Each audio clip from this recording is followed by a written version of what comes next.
నమస్కారం. సైరా శక్తికి స్వాగతం. అక్షయ తృతీయ రాబోతోంది. అయితే అక్షయ తృతీయ రోజు మాత్రమే బంగారం ఎందుకు కొనాలి? ఒకవేళ బంగారం కొనే స్తోమత లేని వారు లక్ష్మీదేవి కటాక్షం కోసం ఎలాంటి పూజలు చేయాలి? అక్షయ తృతీయ విశిష్టత ఏంటి? ఇలాంటి వివరాలన్నీ కూడా గురుగారిని అడిగి తెలుసుకుందాం. నమస్కారం గురుగారు. నమస్కారం అండి. అక్షయ తృతీయ రోజున బంగారం కొనటం, అదేవిధంగా ధనత్రయోదశి రోజున బంగారం కొనటం అనేది ఒక 10 ఏళ్ళు 15 ఏళ్ళు బట్టి మనకి చాలా వ్యాప్తం అవుతుంది. బంగారాన్ని ఎప్పుడు కొన్నా కూడా మంచిదే. అయితే అందరికీ ఆ స్తోమత ఉండకపోబట్టి, అంటే అంత డబ్బు ఇప్పుడైతే దాదాపుగా ₹1,00,000 వరకు చేరుకుంది కాబట్టి తులం బంగారం. కాబట్టి ఒకసారి ఒక మంచి తిథి రోజున కొంటే అది మళ్ళీ మళ్ళీ కొనేలాగా చేస్తుంది. కాబట్టి కొన్ని తిథుల రోజున బంగారాన్ని కొనమని అని చెప్పి శాస్త్రం చెప్తుంది. అందులో అక్షయ తృతీయ ఒకటి అని చెప్పేసి చాలామంది భావన. నిజానికి అక్షయ తృతీయ రోజున కొనటం కన్నా కూడా దానంగా ఇవ్వమని చెప్పి మనకు శాస్త్రం చెప్తుంది. బంగారంతో పాటు అదే రోజున గొడుగు, అదేవిధంగా నీళ్లతో నింపిన కుండ, పాదరక్షలు, ఇతరత్ర ఏవైతే పూజకు ఉపయోగపడతాయో వస్త్రాలు, అదేవిధంగా మన అందరికీ కూడా అన్నాన్ని మనం ఆశ్రయించి ఉంటాం కాబట్టి అన్నదానం, ఇలాంటివి కూడా చేయమని శాస్త్రం చెప్పింది. అయితే ప్రజలందరూ కూడా ఒక పాయింట్ ఆఫ్ వ్యూలో ఒకదానికి మాత్రమే స్టిక్ ఆన్ అయ్యి బంగారాన్ని మాత్రమే కొనాలి, ఆ రోజు కొంటే మనకి చాలా అవుతుంది అన్న చెప్పి వాళ్ళందరికీ చాలా దృఢంగా ఉంది. నిజానికి అది నిజం కూడా. అక్షయ తృతీయ రోజు నిజంగా బంగారం కొంటే మీరు కొంటూనే ఉంటారు. అంటే మీరు బంగారం కొంటూ ఉండాలి అంటే మీరు సంపాదించాలంటే మీరు పని చేయాలి, లేదా వ్యాపారం చేయాలి, ఆర్జన చేయాలి. అంటే దీనికి సంబంధించిన బుద్ధి అంతా కూడా మీకు లోపలంతా కూడా రావాలి. అంటే ఇవన్నీ కూడా ఒకదాని మీద ఒకటి మ్యూచువల్గా డిపెండ్ అయిన అంశాలు. అయితే ప్రతిసారి కూడా చాలా రేర్గా అక్షయ తృతీయ వస్తుంది లేదా ఇంకోలా వస్తుంది అని చెప్తూ ఉంటారు. అక్షయ తృతీయ రోజున మనకి 3 రకాల ప్రధానమైన పండుగలు కనపడుతూ ఉంటాయి. మొదటిది మనకి సింహాచలం అని చెప్పి నరసింహస్వామి క్షేత్రం ఉంది. అక్కడ వరాహలక్ష్మి నరసింహస్వామి అంటే 2 అవతారాలకి కలిపి ఒకే గుడి మాట. అక్కడ చందనోత్సవం చేస్తారు. అంటే చందనోత్సవం అంటే అప్పటి వరకు కప్పిన చందనాన్ని అంతా కూడా వలిచి తీసేసి స్వామి యొక్క నిజరూపం, మనకి మూల మూర్తిని చూస్తే నిజరూపం ఉంటుంది. ఆ రోజున చాలా ఉత్సవంగా చెప్పి ఆ రోజున చేస్తూ ఉంటారు. దీని వెనకాల ఏంటంటే మనలో ఉన్న లోపల ఏదైతే శక్తి ఉందో, మనలో ఏదైతే సంపాదించాలన్న కోరిక ఉందో, సంపాదించేలాగా చేస్తుందో దాన్ని దర్శించుకునేలాగా చేసే ఒక పర్వం. ఇదే అక్షయ తృతీయ రోజున మహాభారతానికి చెందిన ఒక అంశాన్ని చెప్తారు. భారతంలో ఒకానొకప్పుడు ద్రౌపది దగ్గరికి శ్రీకృష్ణ పరమాత్మ వెళ్ళాడట. వెళ్తే అప్పటికి వాళ్ళంతా కూడా అరణ్యవాసం చేస్తూ ఉన్నారు. ఏదో ఉన్న దానిలో తిని వాళ్ళంతా కూడా కాలక్షేపం చేస్తుంటే, అమ్మ ఆకలేస్తుంది, కొంచెం అన్నం పెట్టవా అని చెప్పి అడిగేట. ఆయనకి ద్రౌపదీదేవి సోదరి అవుతుంది. ఇద్దరికీ కూడా ఒక పేరుంది, కృష్ణ అని చెప్పి. మనకి కృష్ణ పరమాత్మకి ఎలా పేరుందో ద్రౌపదికి కూడా కృష్ణ అని పేరుంది. ఆవిడంతా చూసిన తర్వాత ఏమీ లేకుండా ఒక 2 మెతుకులు మాత్రమే అందులో ఆ గిన్నెలో ఉంటే, ఆ 2 మెతుకులే స్వామి తీసుకుని నీకు అక్షయమైన సంపద కలుగుతుంది అని చెప్పేసి చెప్పినట్టుగా మనకి మహాభారతంలో మనకి ఒక కథ వ్యాప్తిలో ఉంది. అంటే మనకి ఏమీ లేని స్థాయి నుంచి ధర్మరాజు తర్వాత రాజసూయాగాన్ని చేసి చక్రవర్తి, అంటే ప్రపంచానంతటికీ కూడా తను కేంద్రకంగా పనిచేసి తన కిందే సార్వభౌమత్వం కింద పెట్టుకునేలాగా చేసింది. కాబట్టి అటువంటి స్థితినిచ్చే పండగ అని చెప్పేసి మనకి పెద్దవాళ్ళంతా చెప్తూ ఉన్నారు. ఇదే రోజున అక్షయ పాత్ర అనేది వాళ్ళందరికీ కూడా లభించింది ధర్మరాజుకి అని చెప్పేసి అదే మహాభారతంలో మనకి కథ కనపడుతుంది. మనతో పాటు మనతో ఉన్న జైనులకు కూడా ఇది చాలా ముఖ్యమైన పండగ. సాధారణంగా బంగారం అమ్మే వాళ్ళందరూ కూడా మార్వాడీలు, జైన్స్ మాత్రం ఎక్కువగా ఉంటారు. అంటే మన దక్షిణాదిలో మిగతా వాళ్ళు ఉన్నప్పటికీ కూడా ఉత్తరాదిలో మొత్తం వీళ్ళే ఉంటారు. కాబట్టి వాళ్ళకు సంబంధించి ఇది వృషభనాథుడికి సంబంధించిన పండగ. అదే రోజున ఆయనకి చాలా మంచి జరిగింది అని చెప్పేసి వీళ్ళంతా చేస్తూ ఉంటారు. అంటే మొత్తం మీద అక్షయ తృతీయ పేరులోనే చాలా గొప్పది అని ఒక భావన ఉంది. అక్షయం అవుతుంది అంటే ఎప్పటికీ కూడా నిలిచి ఉంటుంది. బంగారం అనేది ఎందుకు కొంటారంటే, మన పాత రోజుల్లో చూస్తే అమ్మాయి పుట్టగానే ఒక కాసు బంగారం అంతా కూడా పోగు చేసి పెళ్ళి అయ్యేటప్పటికి అప్పటికప్పుడు కొనకుండా ఆ అమ్మాయి పెరుగుతుండేనే పెళ్ళికి సంబంధించిన అన్ని ఖర్చులకి ఉండేలాగా బంగారాన్ని మనం నిలువ చేసుకునే పద్ధతి మనకుంది. అందుకే కరోనా లాంటివి వచ్చినా కూడా మన దగ్గర నిల్వలు ఉండబట్టి మనందరం కూడా, మన భారతీయులు చాలామంది కూడా సేవ్ అయ్యారు. ప్రస్తుతం వచ్చిన అక్షయ తృతీయ చాలా రేరు, లేదా చాలా గొప్పది, చాలా రోజుల తర్వాత వస్తుంది అన్న వ్యాప్తిలో ఉంది. ఏ అక్షయ తృతీయ రోజు ఏ రోజు వచ్చినా కూడా సాధారణంగా రోహిణీ నక్షత్రంలో వచ్చిన అక్షయ తృతీయ, అదేవిధంగా బుధవారము, గురువారము, శుక్రవారము, సోమవారము, అంటే ఈ 4 వారాలు కూడా శుభకార్యాలు ఎక్కువగా చేయాల్సిన వారాలు. సాధారణంగా శని, ఆది, మంగళవారాల్లో ఎక్కువ శుభకార్యాలు చేయరు. ఈ మిగతా వారాల్లో ఎక్కువగా చేస్తారు. అందులో బుధుడు అనేవాడు చాలా ముఖ్యమైన వాడు. అంటే వ్యాపారం అంతా కూడా బుధుడికి సంబంధించింది అని చెప్పి జ్యోతిష్యం చెప్తుంది. ఆ కాంబినేషన్లో వచ్చిన బుధవారం వచ్చిన అక్షయ తృతీయ చాలా మంచిది. రెండోది రోహిణీ నక్షత్రంతో రావడం, ఒక్కోసారి కృత్తికా నక్షత్రంతో వస్తుంది. కృత్తిక అగ్ని నక్షత్రం, అన్ని రకాల శుభకార్యాలకి కృత్తిక పనికిరాదు. యుద్ధం లాంటి వాటికి, లేదా ఆపరేషన్ శస్త్రచికిత్స లాంటి వాటికి పనికి వస్తుంది. కానీ రోహిణి నక్షత్రం శుభ నక్షత్రం, చంద్రుడు అధిపతి, చంద్రుడు చల్లనివాడు, ఆహ్లాదాన్ని ఇచ్చేవాడు. కాబట్టి చంద్రుడు పైగా లక్ష్మీ సోదరుడు, అంటే సంపద అన్నిటికీ కూడా ఆవిడ ఎలాగా మొత్తం అంతా కూడా అధిష్టాత్రో ఆవిడికి సంబంధించిన వాడు. కాబట్టి అక్షయ తృతీయ ఒకవేళ మనకి చంద్రుడి నక్షత్రమైన రోహిణితో పూర్తిగా వ్యాప్తిలో ఉంటే ఆ రోజు చాలా మంచిదని చెప్పేసి ఆ రోజును కూడా కొనమని చెప్తుంది. అయితే మనం వాళ్ళు ఇచ్చిన ముహూర్తం అనేది ఆ సమయానికి మనకి షాపులు ఉండటం అనేది ఒక్కోసారి ఉండకపోవచ్చు. కానీ ఆన్లైన్లో అయినా మీరు ఆ టైంకి ఆర్డర్ బుక్ చేసుకొని తీసుకోవచ్చు. ఇది మనం ఒకవేళ బంగారాన్ని కొనాలి అంటే మనం చేసే పద్ధతి. బంగారాన్ని కొనడంతో పాటు కొంతమంది బంగారాన్ని ఇవ్వాలి అనుకున్న వాళ్ళు ఎవరైనా ఉంటే, వదాంజులు ఎవరైనా ఉంటే, ఆ రోజున ఈ అక్షయ తృతీయ రోజున దానం చేస్తే, ఛత్రం అంటే గొడుగు దానం చేస్తే, ఇది వచ్చేది మనకి వేసవి కాలంలో వస్తుంది. గొడుగు అనేది మనకి చాలా ఇంపార్టెంట్, అంటే మనం రక్షించుకోవడానికి ఉపయోగపడుతుంది. కాబట్టి మన తరాలందరికీ కూడా గొడుగు అనేది అంటే ఒక గొడుగులాగా రక్షణ కలిగిస్తుంది. కాబట్టి గొడుగును దానం చేయాలి. అదేవిధంగా చలివేంద్రాలు అని చెప్పి మనంతా చూస్తూ ఉంటాం బయట. ఆ రోజున చక్కగా కొత్త కుండలో నీరుతో ఉన్న కుండని దానం చేయమని చెప్పి మనకి శాస్త్రం చెప్తుంది. అదేవిధంగా మనం చెప్పులు లేకుండా నడవలేము కాబట్టి పాదరక్షలు కూడా దానం చేయమని చెప్తుంది. మరి ఇవన్నీ కూడా బంగారం దానం చేయలేని వాళ్ళు వీటిని ఈజీగా దానం చేయొచ్చు. తద్వారా చక్కని పుణ్యాన్ని పొందొచ్చు. అక్షయ తృతీయ రోజున మాకు వాళ్ళ ఏమీ కావట్లేదు, కొంతమంది చాలా టైట్గా ఉంది, మా వల్ల ఏమీ అవ్వట్లేదండి, మేమేం కొనుక్కోవట్లేదు అనుకున్న వాళ్ళు వెండిని కూడా కొనుక్కోవచ్చు. ఎందుకంటే హిరణ్యవర్ణాం హరిణీం సువర్ణ రజతస్రజ అని చెప్పి మనకి శ్రీ సూక్తం చెప్తుంది. అమ్మవారు బంగారంలోనూ ఉంటుంది, వెండిలోనూ ఉంటుంది. కాబట్టి వెండినన్నా కొనుక్కుంటే, లేదా వెండి మీద కొంచెం గోల్డ్ కవరేజ్ ఉన్నది ఏమన్నా కొనుక్కున్నా కూడా వాళ్ళకి అలాంటి ఫలితం వస్తుంది. అలాంటివి కూడా చేయొచ్చు. లేదా అదే వెండిని దానం కూడా చేయొచ్చు. దానం చెయ్యాలి అనుకున్న వాళ్ళు, గుళ్ళకు చేద్దాం అనుకున్న వాళ్ళు, మిగతా ఇతరత్ర అవసరాలకు చేద్దాం అనుకున్న వాళ్ళు కూడా వాళ్ళు దానం చేయొచ్చు. వీటితో పాటు బెల్లం, ఇది కూడా వెండి కూడా మేము కొనుక్కోలేము అనుకున్న వాళ్ళు బెల్లం మనం చూస్తే బెల్లానికి చాలా ఇంపార్టెన్స్ ఇచ్చాం. ప్రతి పూజలో మనకి బెల్లం గడ్డ అనేది కంపల్సరీ. అంటే ఏ విధంగా ధాన్యాన్ని మనం పెట్టుకుంటామో అదేవిధంగా బెల్లాన్ని కూడా మనకి ముఖ్యమైన వనరు కింద, ముఖ్యమైన మన పూజా దినుసుల్లో కంపల్సరీగా ఉండేలాగా చేసుకుంటాం. కాబట్టి బెల్లాన్ని కొనుక్కున్నా, బెల్లాన్ని ఇచ్చినా కూడా వాళ్ళకి అలాంటి ఫలితమే వస్తుంది.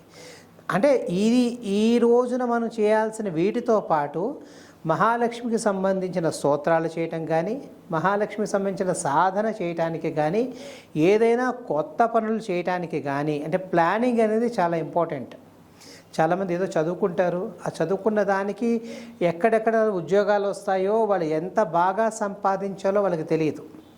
కొంతమంది ఏమి చదువుకోకపోయినా కూడా వాళ్ళని బాగా ఇది చేసుకుని వాళ్ళని అంటే బాగా ఫోకస్ చేసుకుని వాళ్ళని చాలా మంచి పొజిషన్స్లో ఉంటారు. కాబట్టి అలా లేదు అన్న భావన కలిగిన వాళ్ళు, లేదా కెరీర్లో నాకు ఇంకా మంచి స్థానం కావాలి, ఇంకా మంచి స్థాయిలో నేను ఉండాలి అనుకున్న వాళ్ళందరూ కూడా ఆ రోజున లక్ష్మీ సాధన చేయాలి.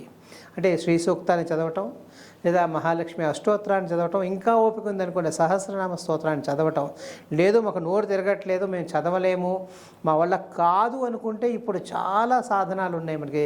సాంఘిక మాధ్యమాల్లో మనం వినటానికి కూడా ఇంపార్టెన్స్ మనం ఇవ్వచ్చు. ఎందుకంటే మనం ఇప్పటి మాట కాదు, విష్ణు సహస్రనామంలోనే చెప్తారు మనకి, చదివినా విన్నా అలాంటి ఫలితమే వస్తుంది. కాబట్టి ఆ రోజు ఉదయం నుంచి దాదాపుగా మధ్యాహ్నం 12 గంటల వరకు మహాలక్ష్మికి సంబంధించిన ఈ సాధన చేసుకుంటే మీరు వచ్చే అక్షయ తృతీయకి మీలోనే మీకు ఎంత చేంజ్ వస్తుందో, మీ వ్యక్తిత్వంలో వచ్చే మార్పు, మీకు కెరీర్ పట్ల మీకు వచ్చే ఫోకస్, మీ స్థాయిలో కూడా ఉన్నత స్థానానికి ఎలాగ మీరు వెళ్తారో మీరే నోటీస్ చేసుకోవచ్చు. అక్షయ తృతీయ రోజు మాత్రమే బంగారం కొనుక్కోవాలంటారా, లేకపోతే ముందుగానే బంగారం కొనుక్కొని ఆ రోజు పూజ గదిలో పెట్టొచ్చు అంటారా? అంటే మీరు కొత్త బంగారాన్ని కొనటానికి ఆ రోజున మనం ఇంపార్టెన్స్ ఇస్తున్నారు. పాత బంగారాన్ని పూజ చేయటం కూడా చేయొచ్చు. పాత బంగారం అంటే అంతకుముందు కొన్న బంగారాన్ని, వాడని బంగారాన్ని అక్షయ తృతీయ రోజున పూజ చేసుకుని మీరు వాడుకోవచ్చు. సాధారణంగా ఇది దీపావళి రోజున చేస్తారు. అంటే మన దగ్గర ఉన్న బంగారం అంతా కూడా లక్ష్మీదేవి పటానికో విగ్రహానికో మనం అలంకరించో లేదా అమ్మవారి పాదాల దగ్గర పెట్టి పూజ చేయటం ఏదైతే ఉందో అది మీరు అక్షయ తృతీయ రోజున కూడా చేయొచ్చు. లేదా అంతకుముందు మీరు కొన్న వెండి, బంగారం, మీరు అన్నట్టుగా వజ్రాలు, ఇతరత్ర ఖరీదైన మంచి వస్తువులు ఏమైనా ఉంటే ఆ రోజు మీరు వాడటానికి కూడా పూజ చేసుకుని వాడుకోవచ్చు. అంటే యాక్చువల్గా ఈ రోజు మాత్రమే కొనాలని అంటుంటారు కదా, మరి పాత బంగారం దేవుడి దగ్గర పెట్టి పూజ చేయొచ్చా? చేయొచ్చు. కొనకపోయినా పర్వాలేదు? కొనకపోయినా పర్వాలేదు. అంటే అది కూడా మీరు చేసుకోవచ్చు. ఎందుకంటే బంగారంలో ఎప్పుడూ లక్ష్మీదేవి ఉంటుంది కాబట్టి బంగారం స్వచ్ఛమైంది. అందుకే దానం ఇవ్వడానికి రీజన్ కూడా అదేంటి, అందరికీ ఉపయోగపడేది.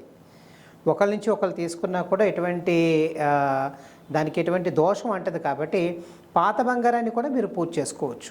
అమ్మవారి దగ్గర పెట్టుకుని, మీ దగ్గర ఉన్న నగలు అని పెట్టుకుని. ఎందుకంటే మన దగ్గర ఏవైతే పరిమితంగా ఉన్నాయో మనకు అది ఇంకా కావాలి అని చెప్పి మనం ఇందాక కథలో కూడా అదే చెప్పాం. 2 మెతుకులు తిన్న పరమాత్మ మొత్తం అంతా కూడా వాళ్ళందరికీ వంశానికి సంబంధించిన అన్నీ కూడా జరిగేటట్టుగా చేశాడని చెప్తున్నట్టుగా మన దగ్గర ఉన్న 1 కాసో 2 కాసులో ఎంతో అంత దాన్ని అమ్మవారి దగ్గర పెట్టి నాకు మరింతగా కావాలి, అక్షయం అయ్యేలాగా కావాలి అని చెప్పి మీరు పరిపూర్ణంగా అమ్మవారిని ప్రార్థిస్తే తప్పకుండా అవుతుంది, చేసుకోవచ్చు. బంగారం అక్షయ తృతీయ రోజు ఏ సమయంలో కొంటే మంచిది? అలాగే ఏదైనా ఒక రూపంలో కొంటే మంచిదా, లేదంటే నార్మల్గా రింగా లేకపోతే ఆభరణాలు అలా కూడా కొంటే మంచిది అంటారా? ఎలాగైనా కొనవచ్చు. మీకు దాదాపుగా మధ్యాహ్నం 2:15 వరకు కూడా మంచి టైమే ఉంది, ముహూర్తం అని చెప్తారన్నమాట. అది ఆ సమయం లోపల కొనవచ్చు, లేదా సాయంత్రం లోపల కూడా కొనవచ్చు. సాయంత్రం సేల్ కూడా మంచిదే. బంగారాన్ని మీరు బిస్కెట్ల రూపంలో, అంటే బాగా డబ్బు ఉంటే బిస్కెట్ల రూపంలో కొనవచ్చు, లేదా నగల రూపంలో కొనవచ్చు. లేదా అంత స్తోమత లేదు అంటే మనకి జనరల్గా ఒక లక్ష్మీదేవి రూపు, ఆ కాసు అనేది చాలామందికి సెంటిమెంట్ ఉంటుంది. కాబట్టి ఆ బంగారు కాసు లక్ష్మీదేవి ఉన్న రూపాన్ని కూడా మనం తీసుకుంటే మగవాళ్ళన్నా వేసుకోవచ్చు, ఆడవాళ్ళన్నా వేసుకోవచ్చు. చాలామంది ఇది పాత రోజుల్లో ఏం చేస్తారంటే కాసుల పేరు అని చెప్పి వేసుకునేవారు. వాళ్ళు ప్రతి వరలక్ష్మి వ్రతానికి కాసు కొనుక్కుని అంటే అన్ని సంవత్సరాలు వాళ్ళు ఉండేటట్టుగా, వాళ్ళ దాంపత్యం అనుకూలంగా ఉండేటట్టుగా అలాగా చేసుకున్నట్టుగా తరతరాలుగా వచ్చినట్టుగా మీరు కూడా లక్ష్మీదేవి రూపాన్ని తీసుకోవచ్చు. లేదా any ornament, either it could be ring or necklace, chain, ఏదన్నా కూడా మీరు తీసుకోవచ్చు. బ్రాస్లెట్ కానీ ఏదన్నా కూడా తీసుకోవచ్చు. ఏదన్నా అదే రూపం, అమ్మవారి రూపమే. ఒకవేళ బంగారం కొనలేని స్తోమత లేని వారు ఏం కొంటే మంచిది? ఒకవేళ మనం కొంటేనే మంచిదా, లేదంటే దానం చేస్తే మంచిదా? మీ దగ్గర ఉన్నవి దానం చేయొచ్చు. అంటే మనకి చాలా ఎక్సెస్గా ఇప్పుడు కొన్ని గిఫ్ట్లు వస్తూ ఉంటాయి, అందులో కొన్ని సిల్వర్ గిఫ్ట్స్ వస్తూ ఉంటాయి, ఒకలాగా ఉండే గిఫ్ట్స్ కూడా ఉంటాయి. అలాంటివన్నీ కూడా మీరు అదే రోజున దానం చేయొచ్చు. లేదా బంగారం స్తోమత లేదనుకున్న వాళ్ళు వెండిని కూడా కొనుక్కోవచ్చు. వెండి కూడా బిస్కెట్స్ రూపంలోనో లేకపోతే మిగతా నగల రూపంలోనూ మీరు కొనుక్కోవచ్చు. లేదా కామధేను అని వస్తుంది, ఆ రూపంలో కానీ ఏ రూపంలోనూ మీరు కొనుక్కోవచ్చు. ఒకవేళ రాశి ప్రకారం ఏదైనా బంగారమే కొనొచ్చు అంటారా, లేకపోతే ఏదైనా వస్తువులు కొనొచ్చు అంటారా? రాశుల ప్రకారం కూడా ఉంటుందంటారా? అంటే అన్ని రాశులకి ఇది సంబంధించింది.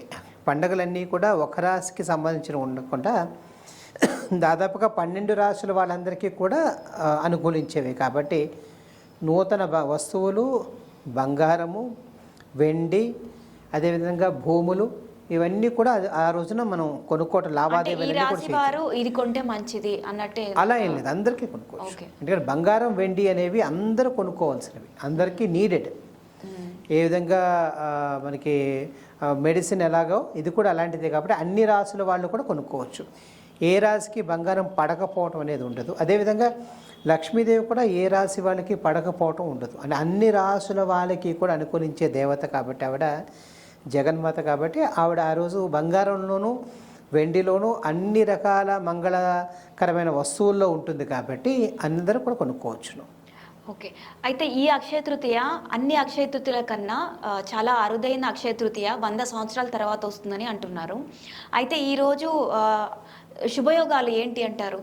అంటే ఇక్కడ ఏమవుతుందంటే మనకి ఈ విశ్వవాసులో వచ్చే అక్షయ తృతీయ బుధవారం రావటం, అదేవిధంగా రోహిణీ నక్షత్రంలో రావటం అనేది ఒక విశేషం. ఇది దాదాపుగా 100 సంవత్సరాలన్నా కూడా దాదాపుగా 7-8 సంవత్సరాలకు అదే మనకు ఉన్నవి 7 వారాలే కాబట్టి ఈ 7 వారాల్లోనే పండగ అంతా కూడా మనకి తిరుగుతూ ఉంటుంది. కాబట్టి దీనికి 100-200 ఏళ్ళని మనం చెప్పలేం, కానీ ఇది one of the best festival అన్నమాట. అంటే మన ఈ మధ్య కాలంలో చాలా మంచి కాంబినేషన్స్తో వచ్చిన పండగ ఇది. నిజంగా పండగే కాబట్టి మీరు ముందుగా ప్రిపేర్ అయ్యి, ఇంకా టైం ఉంది కాబట్టి మీ దగ్గర ఉన్న కొంచెం ఫైనాన్షియల్ ఏవైతే రిజర్వ్స్ ఉన్నాయో అవన్నీ కూడా మీరు క్రోడీకరించుకొని మీరు చక్కగా బంగారాన్ని ఇతర ఉపయోగపడే వస్తువును కొనుక్కోవచ్చు.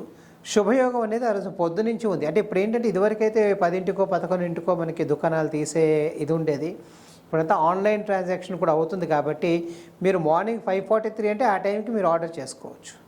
ఆ టైంకి కౌంట్ అవుతుంది కూడా.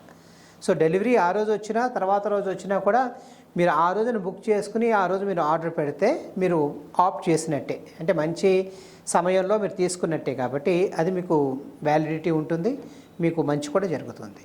అలాగే అక్షయ తృతీయ రోజు ఏ సమయంలో లక్ష్మీదేవికి పూజ చేస్తే శుభం కలుగుతుంది?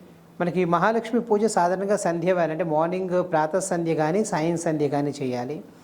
ఉదయం చేయాలనుకున్న వాళ్ళు దాదాపుగా 9 లోపున పూజ ముగించుకునేటట్టుగా మీరు పెట్టుకోండి.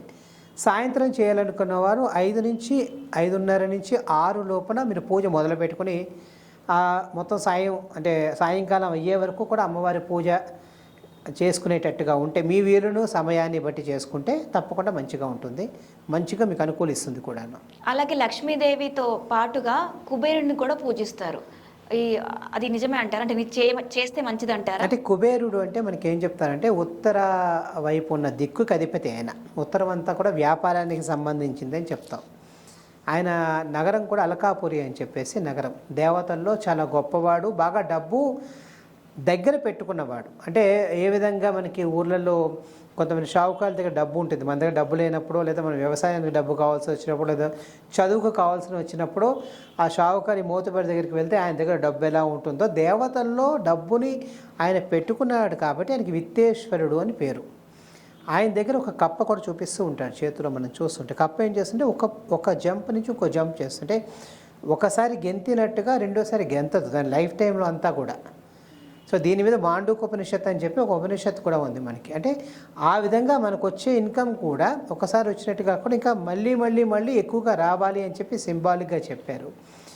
ముఖ్యంగా దక్షిణాదిలో తమిళనాడులో కుబేరుడితో ఉన్న ఆయన భార్యతో పాటు శంఖనిధి పద్మనిధి అని చెప్పేసి వీళ్ళు వెనకాల మహాలక్ష్మిలా కాసులు కురిపిస్తున్నట్టుగా ఒక పటం ఉంటుంది మనకి. లలిత జ్యువెలర్స్లో కూడా ఆ ఫోటో మీకు కనపడుతుంది. అలా కలిపి వీళ్ళు పూజ చేయటం ఉంది. అయితే వీటన్నిటికీ కూడా అధిష్టాత్రి మళ్ళీ కూడా మహాలక్ష్మి. సంపద రావాలి అంటే మహాలక్ష్మి చేయాలి. ఒకవేళ మీకు లక్ష్మీతో ఉన్న కుబేరుడు లేదా ఆయన పరివారంతో ఉన్న ఫోటో ఉంటే అది కూడా పూజా మందిరంలో చేర్చుకుని మీరు పెట్టుకోవచ్చు. కానీ ప్రధానంగా మీరు ఆరాధన చేయాల్సింది మహాలక్ష్మిని. ఇక్కడ ఈ విత్తేశ్వరుడికి కూడా డబ్బు ఇచ్చేది ఆవిడే కాబట్టి ఆవిడే మనకి ప్రధానమైన దేవతగా మనం కొలుచుకొని పూజ చేసుకుంటాం. లక్ష్మీదేవి అనుగ్రహం కోసం ఎలాంటి పరిహారాలు చేస్తే శుభప్రదం కలుగుతుంది గురుగారు? మనకి లక్ష్మీదేవి అంటే పరిశుభ్రత. మనం ఎక్కడ నీట్గా ఉంటుందో అక్కడ మహాలక్ష్మి ఉంటుంది. అదేవిధంగా చాలామంది నాలుక మీద సరస్వతి నర్తిస్తుందని చెప్తూ ఉంటారు. సరస్వతి రూపంలో లక్ష్మీదేవే నర్తిస్తూ ఉంటుంది. సక్తుమివ అని చెప్పి వేదంలో ఒక సూక్తం ఉంది. అంటే జల్లెడలో జల్లిస్తే చెత్తంతా పైన పేరుకుని ఏదైతే శుభ్రమైన ధాన్యం కింద పడుతుందో ఆ విధంగా మనకు మంచి వాక్కుని అంటే మన కోపం వచ్చినా ఏం వచ్చినా కూడా మనం ఆ సంయమాన్ని పాటిస్తూ మంచి వాక్కుని కలిగి ఉండటం అనేది అది లక్ష్మీదేవికి చాలా హితకరంగా ఉంటుంది, మనకి కూడా హితకరంగా ఉంటుంది కాబట్టి దాన్ని పాటించాలి. రెండోది ఆవులకి ఏదైనా దానా ఇవ్వటం కానీ, ఆవులకి ఏదన్నా మీరు ధాన్యం కానీ లేదా తోటకూర కానీ లేదా అది తినే గ్రాసాన్ని మీరు పెట్టినా లేదా ఇచ్చినా కూడా మీకు మహాలక్ష్మి యొక్క కరుణ కలుగుతుంది. అదేవిధంగా దీపం ఎప్పుడు కూడా లక్ష్మీదేవి రూపంలోనే ఉంటుంది కాబట్టి ఏదైనా ఆలయంలో మీ కుటుంబం పేరునో మీ పేరునో దీపం వెలిగేటట్టుగా నూనెనో లేదా నెయ్యినో మీరు ఎక్కడైనా ఇస్తూ ఉన్నా కూడా మీరు లక్ష్మీదేవి యొక్క అనుగ్రహం కలుగుతుంది. పువ్వుల్లో ఎప్పుడు మహాలక్ష్మి ఉంటుంది కాబట్టి చక్కటి పువ్వులు ఫ్రెష్గా ఉండేవి, వీలైతే మీకు చేత్తో మీరు కోసుకునేవి వీలైతే అవన్నా కూడా లేదా లేదా దుకాణాల్లో కొనుక్కున్నా కూడా మీరు ధరించటం, అమ్మవారి పూజలో వాడటం, మీరు ఇతరులకు ఇవ్వటం కూడా వీటిలో కూడా లక్ష్మీదేవి యొక్క అనుగ్రహం ఉంటుంది. తర్వాత ముత్తైదులు అని చెప్తూ ఉంటాము, వాళ్ళకు కూడా పసుపు కుంకుమ గంధం గాజులు మీకు కుదిరితే వస్త్రం లేదా 2 జాకెట్ బట్టలు ఇచ్చినా కూడా అంటే మీరు ఏదైతే ఇస్తూ ఉంటారో మీకు అది పదింతలు వందింతలు వేలల్లో తిరిగి మీకు వచ్చేటట్టుగా చేస్తుంది. కాబట్టి అంటే ఇవన్నీ ఎనర్జీ ఎక్స్చేంజ్ చేయటం, ఒక మనిషి నుంచి ఇంకో మనిషి ట్రాన్స్ఫార్మ్ అయ్యి అక్కడి నుంచి ఇంకో చోటకి వెళ్ళి అన్నీ కూడా ఎక్స్చేంజ్ అవ్వటం. కాబట్టి ఈ మంచి కార్యాల్లో మహాలక్ష్మి ఉంటుంది. ఇవన్నీ కూడా చేసేటట్టుగా మీరు చేసుకొని ఆవిడికి సంబంధించిన స్తోత్రాలు పారాయణలు చేసుకుంటూ ఉంటే మీరు అక్షయ తృతీయ రోజునే కాదు, మీరు ఎప్పటికీ కూడా డబ్బు కొనేటట్టుగా, ఎప్పుడు మీ దగ్గర డబ్బు ఉండేటట్టుగా, ఎప్పుడు మీ దగ్గర బంగారం ఉండేటట్టుగా, బంగారం కొనేటట్టుగా మిమ్మల్ని అనుగ్రహిస్తుంది అమ్మవారు. అలాగే అక్షయ తృతీయ రోజు ఎలాంటి వస్తువులు దానం చేస్తే మంచిది, అలాగే ఏదైనా రాసుల వారు ఈ వస్తువు దానం చేస్తే మంచిదని అంటారా? నేను అక్షయ తృతీయ రోజున ఇప్పుడు ప్రస్తుతానికి ఏలినాడ్స్ నడుస్తున్న రాసులు ఏవైతే ఉన్నాయో అంటే కుంభరాశి, మీనరాశి, మొన్న కొత్తగా మేషరాశి కూడా చేరింది కాబట్టి వీళ్ళు చెప్పులు లాంటివి దానం చేస్తే మంచిది. ఎందుకంటే శని పాదాలకు సంబంధించిన రుగ్మతలు ఇచ్చే అవకాశం ఉంటుంది కాబట్టి ఎవరికైతే చెప్పులు లేవో వాళ్ళకి దానం చేయటం మంచిది. అదేవిధంగా సింహరాశి వాళ్ళు, తులారాశి వాళ్ళు వీళ్ళు వస్త్రాలు దానం చేస్తే మంచిది. అంటే చలికాలంలో ఎలా కంబళ్ళు అవి ఇస్తామో వేసవి కాలంలో కూడా మనకి తేలిగ్గా ఉండే నూలు వస్త్రాలు అంటే చేనేత ఉండే ఏమైనా వస్త్రాలు ఉంటే వాటిని దానం చేయటం మంచిది. మిగతా రాశి వాళ్ళు, ధనురాశి వాళ్ళు కానీ మిథున రాశి వాళ్ళు కానీ వీళ్ళు గొడుగుని దానం చేస్తే మంచిది. అంటే మనం ఇక్కడ గొడుగు వాడకం అనేది ఇప్పుడు తగ్గిపోయింది, కానీ ఒకప్పుడు ఎండొచ్చినా వాడొచ్చినా కూడా మన అందరిలో పెద్దవాళ్ళ చేతిలో మనకి చంకలో గొడుగు ఉండేది. అటు ఎండకి ఇటు వానకి రెండింటికి కూడా ఉపయోగపడుతుంది కాబట్టి వీటిని దానం చేస్తే మంచిది. మిగతా వాళ్ళు పుస్తకాలు ఇతరత్ర ఉపయోగపడే వస్తువులు ఏవైనా కూడా దానం చేయొచ్చు. అంటే దానం చేయటానికి ఎదుటివాడు తీసుకుని వాటిని వాడుకునేటట్టుగా ఉండాలి. అంటే మనకి ఎక్సర్సైజ్ వాళ్ళకి దానం చేస్తే వాళ్ళకి ఎక్సర్సైజ్ అది పక్కన పెట్టేస్తే అది దానివల్ల ఏం ఫలితం ఉండదు. కాబట్టి ఎవరికి ఏది కావాలో ఏది వాడుకుంటారో చూసుకొని వాడుకునే వారికే మీరు దానం చేసి దాని యొక్క ఫలితాన్ని మీరు పొందే ప్రయత్నం చేయండి. ఇక అలాగే గురువుగారు అక్షయ తృతీయ పండుగ ఇప్పటి వరకు జరుపుకొని వాళ్ళు ఇప్పుడే ఇక ముందు స్టార్ట్ చేయాలనుకుంటే స్టార్ట్ చేయొచ్చు? తప్పకుండా చేయొచ్చు, ఏ పర్వన్నా స్టార్ట్ చేయొచ్చు. అంటే మనకి 360 రోజులు ఉంటే 360 రోజులు మనకి పండగలే, ప్రతిరోజు పండగే. మిగతా వాళ్ళలాగా మనకి పండగల్లో కొరత లేదు. ఎప్పుడైతే మనం సంతోషంగా ఉండాలనుకుంటున్నామో, మనం సంతోషంగా ఇతరులు కూడా ఉండాలి అనేటట్టుగా అనుకుంటామో ఆ రోజు పండగే. కొంతమంది ఏంటంటే మనకి ఇళ్లలో లేదు ఈ ఆచారం లేదు, అంటే కలశాన్ని కొంతమంది పెట్టరు ఇంట్లో.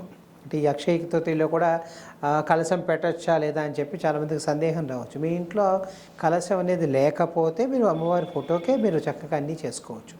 కలశం పెట్టేవాళ్ళు కలశాన్ని పెట్టుకొని కలశాన్ని ఉద్వాసం చేయడం అది కూడా తెలుస్తుంది కాబట్టి చేసుకోవచ్చు.